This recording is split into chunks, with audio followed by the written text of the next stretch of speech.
Hello and welcome to the Story Behind the Stories, your weekly look at the pages of the Neepawa Banner Press. Thank you very much for taking a little bit of your time and spending it here with us on NACTV.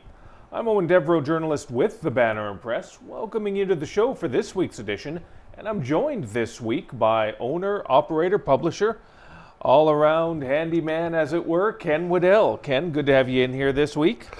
Yeah, well, thank you. It's good to be here. People don't know how handy I am. We use cloth towels in the office here, and I take them home and actually wash them and fold them every Friday. That's right. He does all those jobs and he does laundry, ladies. And he also did a couple articles that we're going to be covering a little later in this week's edition of the Story Behind the Stories. But as always, it's probably best to start at the beginning. And that's the front page of this week's edition. And this week we have so much very significant, important information to share with you about some major projects, not just here in Neepawa, but around our region. We're going to travel down the highway just a little bit first and tell you about a big one planned currently for the community of Gladstone. Last week I had an opportunity to head down the road, down the Yellowhead, and check out a public meeting that was held at Stride Hall in Gladstone to update the community about the proposed expansion and the proposed creation of a new home/garden center by Neepawa Gladstone Co-op. It is a big, expansive project they have in the works right now. I had an opportunity to hear about some of the details. If you're a consistent viewer of the Story Behind the Story, or if you pick up a copy of the Banner Press on a consistent basis, you know in and around this time last year, in fact, almost a week to the day, as it were, there was announced that the next major project for Neepawa Gladstone Co-op was going to be this improved facility for the community of Gladstone. And now, after a year going through a feasibility study just to find out what would work, what wouldn't work, and what primarily is needed to ensure that the Gladstone concept is successful, they went through that whole process and they were able to come up with that, and they shared that information, Ken, with the people at that meeting. And in fact, just before I cue over to you, Ken, don't forget, you're going to have to check your local listings right here on NACTV, because NACTV was also out there recording the event to sort of share with its viewership. So check your local listings for that if you're interested in getting some more specific details on that one. So again, Ken, what is your take on the need in terms of the community of Gladstone and a project of this magnitude? Well, I think it's phenomenal. It's I go back a long way, history with Gladstone, and back in the day when I came to Neepawa here, it hadn't been that long that Gladstone and Neepawa had joined together to form Neepawa Gladstone Co-op. So the old timers of Gladstone, most of them are gone now, of course, but we're still a little resentful of the idea. We used to make money in Gladstone, and Neepawa doesn't make any money, and you hear that kind of thing, whether it's true or not. The feeling was there was still some resentment there to the amalgamation.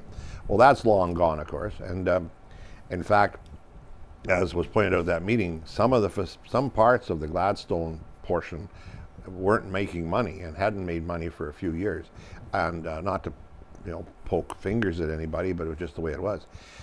Now, of course, the store in Gladstone, the Gladstone grocery store, the co-op one, is very old. It's been repurposed a couple of times.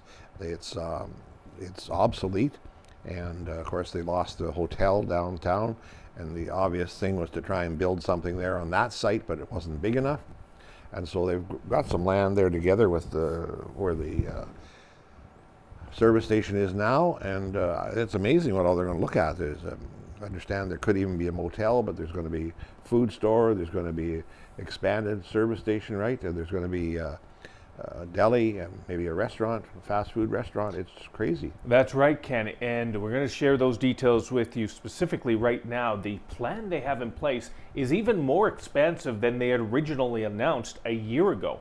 1 year ago, the expectation was it's going to be about an 18,000 square foot facility. The facility they think is viable for the community of Gladstone now is over 23,000 square feet. It's going to be a hybrid building. It's going to have the convenience store, it's going to have the food store, and it's going to have the home and ag center together. They feel like it's important and it's in the best interests of the co-op and the community that they amalgamate all these together into one giant hybrid. And when I say giant, I genuinely mean that, because at over 23,000 square feet, it's going to be over 5,000 square feet more than the original plan they had, and it's going to be a full 2,000 square feet more than Neepawa's new food store, their imprint in our community. So it is going to be massive. I've slightly used this as a sort of a way to define it in your mind. Imagine what we have here in Neepawa right now. We got the gas bar, and we got the parking lot, and we have the food store for Neepawa. Now imagine a little bit of an extension, an expansion as it were, for the home and ag in between those, sort of amalgamating them all together. That's the plan for Gladstone right now. They're very excited about it. The thing is, though, that there were many questions from the community, and you like to see that. They had a lot of questions about it. You're going to have to pick up a copy of the Banner Press and read it for yourself to go through every single one, but I will emphasize and spotlight one of those questions right now. And it was a valid question, because the facility is going over to the other side of the highway from the community proper, to where, if you're familiar with Gladstone, the gas bar is a little on the edge of the community, just right next to the Yellowhead Highway. Now, a lot of people really like the convenience of having the food store in the community proper, as it were, in the core, the downtown of Gladstone, but that's not feasible anymore. As Ken said, the building can only grow so much. The building can be improved only so much. And a person actually asked that, is the option of a little food store, is that something that could be considered in any way, shape, or form? And Brian Headley, the general manager for Neepawa Gladstone Co-op, he was very forthright with all the answers. He was very straightforward with everyone. He said, we could do it, but it would fail. In the long run, it isn't viable in that building. The location is too small for what they're able to do. And he was quite honest about this as well. The community of Gladstone only has so much growth to it. For the co-op to be able to succeed long term, it needs to be on the highway, and it needs to be doing something similar to what Neepawa is doing. Neepawa, we're on a portion of a highway right now, and during the spring, the summer, and the fall, that's a very important throughway for tourists and travelers. So if they need to fuel up, they'll stop at the co-op. If they want to grab some food, they'll stop at the co-op. Their expectation is that it can do the same thing for the community of Gladstone, bringing in new revenue, new outside the community dollars, to make sure that they thrive.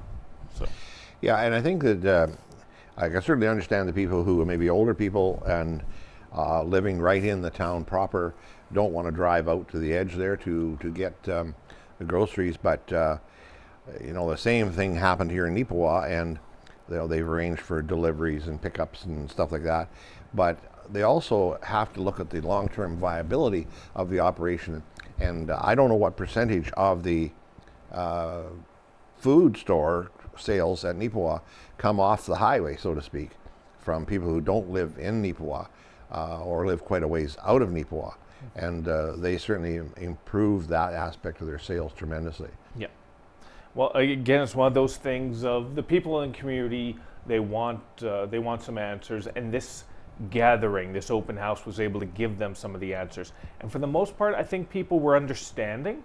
The way the meeting felt, it felt like they were understanding of the circumstances that the Gladstone is going through and the need. And Brian Headley, again, did a very good job of explaining those answers, even if they were answers they didn't want to hear. Sometimes it's better to have a clear, concise answer, even if you don't want to hear what it is, as opposed to being just getting the runaround. So there were so many other things they talked about. The possibility of expansion in the future with EV stations, with a car wash, the significance of getting a fast food establishment in there, talking about some other items in there. That's why you got to pick up a copy of this week's Banner Press. We don't want to give it all away to you. on this week's show. That's why you need to get a physical copy of the Banner Press. You can find it anywhere in Neepawa and about 29 other communities throughout Western Manitoba, including Brandon. So if you're able to get a physical copy of it, definitely we appreciate your support on that. But if you're not able to, always remember we have the digital version that goes online every Friday morning, 9 a.m. Central Time on mywestman.ca. Don't forget, that's mywestman.ca. See, I'm doing the real good solid pitch meeting here, Ken. I'm doing, it's like the shopping channel, except, no gaudy jewelry. But we're talking about improvements to communities and improvements locally. And that really is the message, the mantra of this week's edition, because we have two other stories as well that cover that same route. If you open up the paper, you can find it on page 2. I'm very pleased to be able to share with you some details on the Best Western Plus that is being built for the town of Neepawa. Murray Parrott, who is sort of become the spokesperson, as it were, one of the forward voices for the partnership that are putting that together, was able to share some new information with me. It is looking right now as though it's going to be an early 2025 opening for the Best Western. That's pushed back a little bit from when they put the shovels in the ground. The initial expectation was going to be near the end of fall or the very early winter of 2024, but there's good reasons for it. And it's good to be able to sort of make the change now as opposed to go a little further down the route and have issues that are going to be bigger later. He said point blank, it's the pool mechanisms. They're going to be having a pool at this new hotel, and they did some research into it, some other Best Western Pluses, and came up with their concept. But those Best Western Pluses now are having mechanical issues with their pool components. So they took a step back, they said, hey, maybe we need to rethink this, and that's exactly what they did. So they're going to do it that way, and that's going to push the date back a little bit. But it's better to have it pushed back a little bit and operational as opposed to opening in October and the pool shut down by November type thing. So, yeah. Little preemptive action there. Sounds like it's the right kind of planning, and they've been pretty diligent through this whole process to try and make this thing work properly. It's going to be quite an addition to the town and quite an addition to the area. The thing is as well, if you live in Neepawa or you come into Neepawa for any reasons, if you drive by that section of property, it's amazing the last couple of weeks how big it's all come together. It's starting to look like a reality. I took a picture for 2 weeks ago edition of the paper, and it was the ground level, and it was some very basic bare bones structure. And then if you pick up this copy of the Banner Press, you're going to see it's on multi-levels now. A couple floors are established, and the walls are put in, and you can see where they're going to put the pool, and it's just turned into a whole thing there. So it's very good to see some progress, and we're very pleased to be able to share that progress with you in this week's paper. We got a little bit of progress as well in regard to Harris Pharmacy.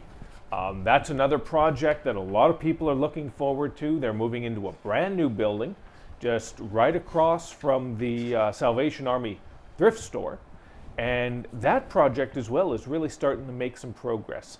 And I got a call from Helen? Heather. Or Heather, sorry, yep. Heather, and she said, you know what, we've had so many people contacting us about the progress, about how it's going. We wanted to touch base with you guys and sort of share those details. So I got a chance to go into the building and see it with my own eyes, take a few pictures, and now I can share that with you in this week's edition of the paper. It's really coming together quite nicely. Their expectation of the fall opening is still on track right now. They got a few little electrical and mechanical things they got to look after, and then they got to start with the finish up with the sanding and the painting of the walls, all that production. But they are really happy, Ken, with how that is played out right now. Well, I haven't been in the building, but outside is impressive, and the pictures of the inside certainly are impressive. And I think that we kudos to Heather for taking this on, and so that building we knew and all spiffy, and then because Neepawa Pharmacy's been rejuvenated too as a super thrifty, and so it's good for the area. And the building where Neepawa or Harris Pharmacy is now, will be up for sale. So that's an opening for someone to move in and start a business there, or establish a business there. And the same in Gladstone. They're going to be, once they get built, which is going to be 2 or 3 years down the road, but Yeah. there'll be 2 buildings in downtown Gladstone that'll be available to be rejuvenated and repurposed. Take a step back and in terms of the co-op in Gladstone, that's something that Brian Headley as well very specifically sort of reiterated during the meeting, is that they're going to be working with the Chamber of Commerce and the town representatives with the town of Gladstone in terms of making sure that that is sold and that is going to be used in a positive manner. I would imagine, and I'm just speculating, this is what this show is about sometimes. We're allowed to do that on this show. We can't do it here, but we can do it here, just for fun, just for giggles. I would imagine, though, Ken, that the co-op would most definitely not be sort of selling to a fresh, I'll use Fresh Mart, for example, Oh, no. or a Safeway. No, I don't imagine. No, I'm sure there'll be a non-compete clause attached to the sale. But, Yeah. But again, it is still a viable location. Maybe the building isn't what it needs to be, but location-wise, it's still fantastic for the community of Gladstone, and location-wise as well for Harris Pharmacy. It's essentially a block away, a block and a half away from where they are right now. They still see value in being in the downtown. It's not just Neepawa, but there's so many communities right now that are turning their downtowns into just abandoned lots in a way. All businesses are moving out of there. It really sort of turns into an eyesore for a few communities. I'm not going to name the communities I'm thinking of on the top of my head out of sheer respect, but I definitely have 2 or 3 that definitely jump to mind here. But Neepawa has a very important sort of downtown, and still a thriving downtown. Hopefully we're going to be able to keep it that way for years to come, but there's got to be some work done. There's got to be some infrastructure done. like roads. Valid point, Ken. You've got a thought or two in terms of your most recent column about the need for that, don't you? Well, yeah, and I'll repeat something I said in the column. Matter of full disclosure, I served twice as mayor of Neepawa, and I don't pretend that the council that I was served with solved the problems in terms of roads either. But we definitely have a huge problem in Neepawa and many communities, but in Neepawa with horrible roads. And so I did a little research on. I'm probably going to be in trouble with some people over this, but the town is hoping to do 2 or maybe 4 blocks of roads a year, but they can't really do that because they're hamstrung by the debenture load that they're currently under. And for those of you that maybe aren't familiar, debenture, if you're unfamiliar with the term, just look at it this way. Debenture equals debt. Yeah. That's the most simple, basic, straightforward way I think that we can sort of give that to you. Well, and unlike the federal and provincial government where they just borrow more money and go deeper in debt, towns aren't allowed to do that. There's a cap on what they can do as a percentage of their assessment of what they can do in terms of debt load or debentures. So there's 2 or 3 debentures that'll be paid off in, I think, 2028, 2029, but that's 4 or 5 years from now. Mm-hmm. And I figure that there's 150 blocks of streets and roads in Neepawa, and they're talking 2 a year. Well, that's 75 years. And if they say, well, no, it's not going to be that long, well, is it going to be 40 years? Is it going to be 20?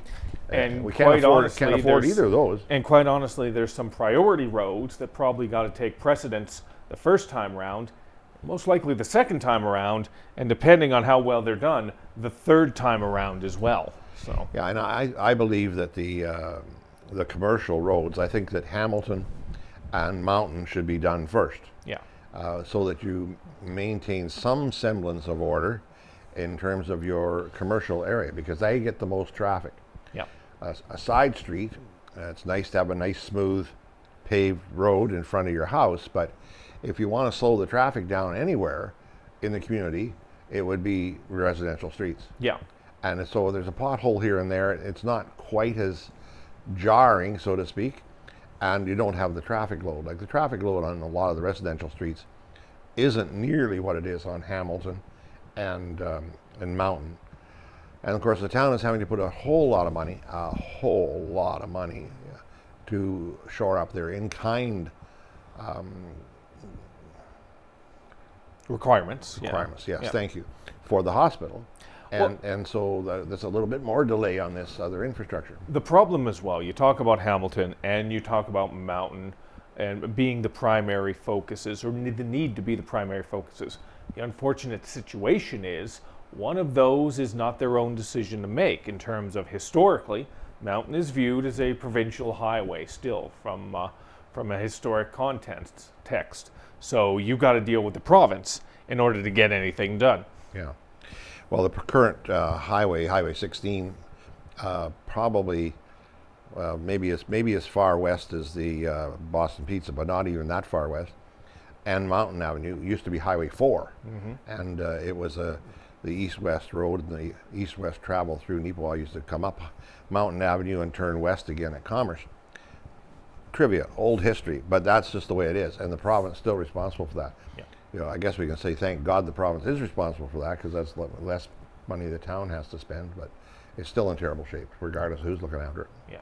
Well, but again, to play the devil's advocate in regards to this as well, and you can actually find a little bit of this if you go over to page 6 of this week's edition of Banner Press. I have a follow-up article on a story we did last week in regards to taxes and the financial plan for the town of Neepawa for 2024.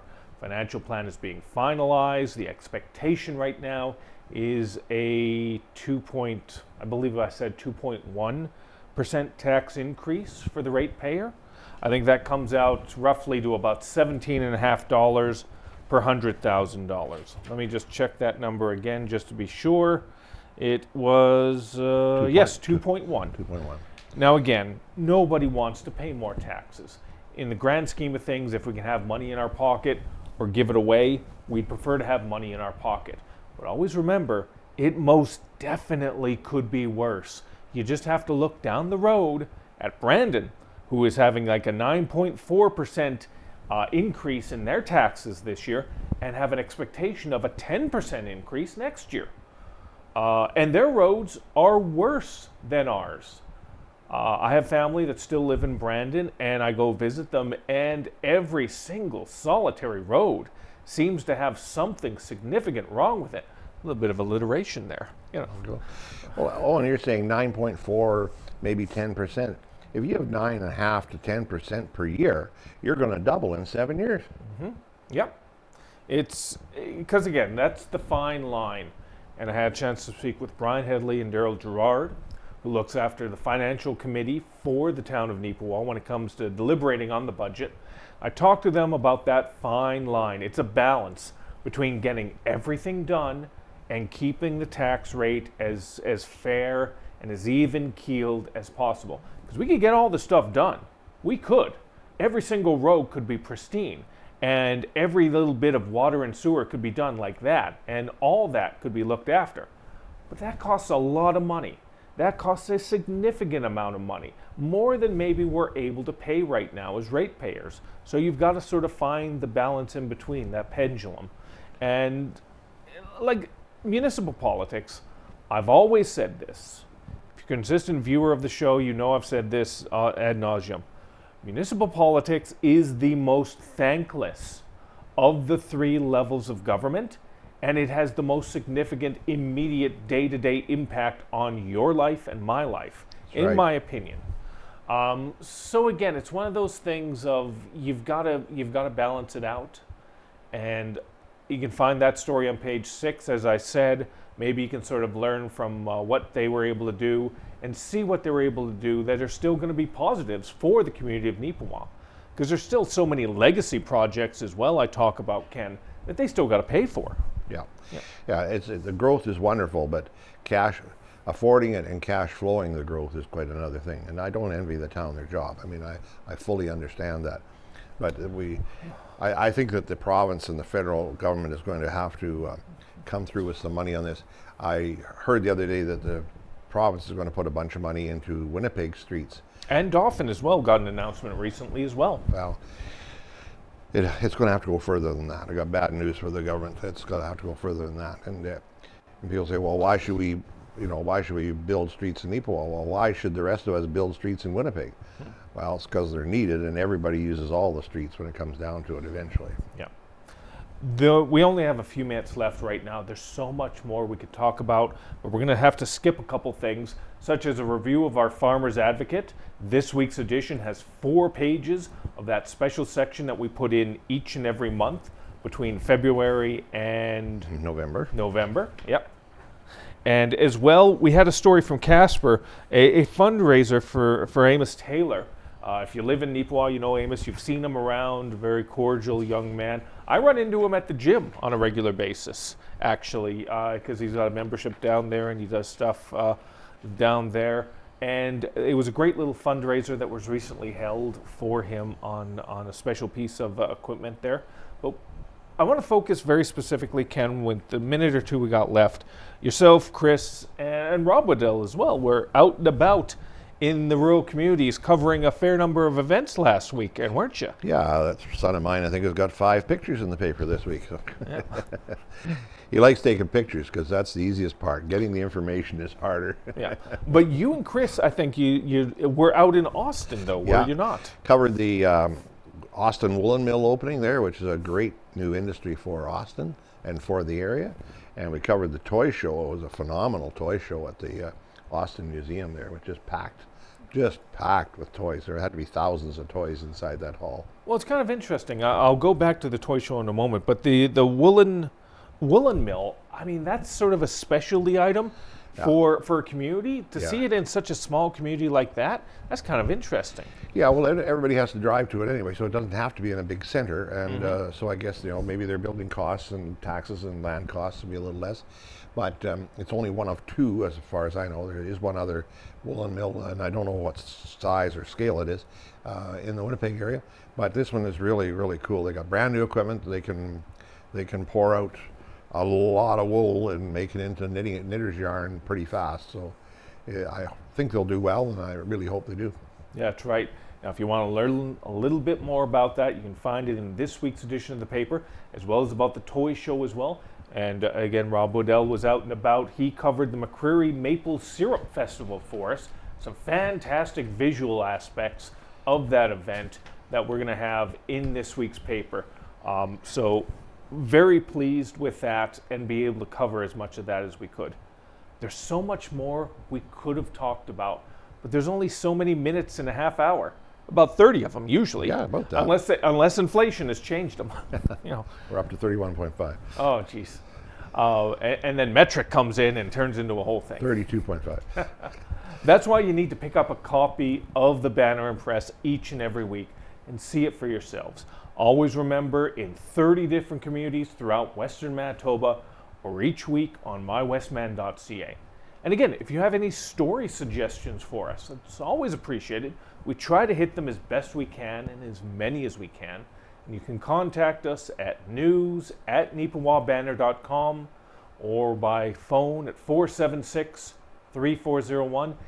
We try to get out to every event, as I said, but sometimes if you're able to send us a picture or some information, that's greatly appreciated as well.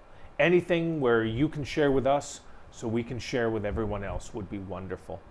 So that pretty much does it for this week. Ken, like I said, there's so much more we could have talked about, but I appreciate you still coming in and walking us through it and sitting down with us on this. No problem. It's always a pleasure. And we always appreciate you taking your time as well and sitting in with us each and every week and learning a little bit about the Banner Press and the stories behind the stories.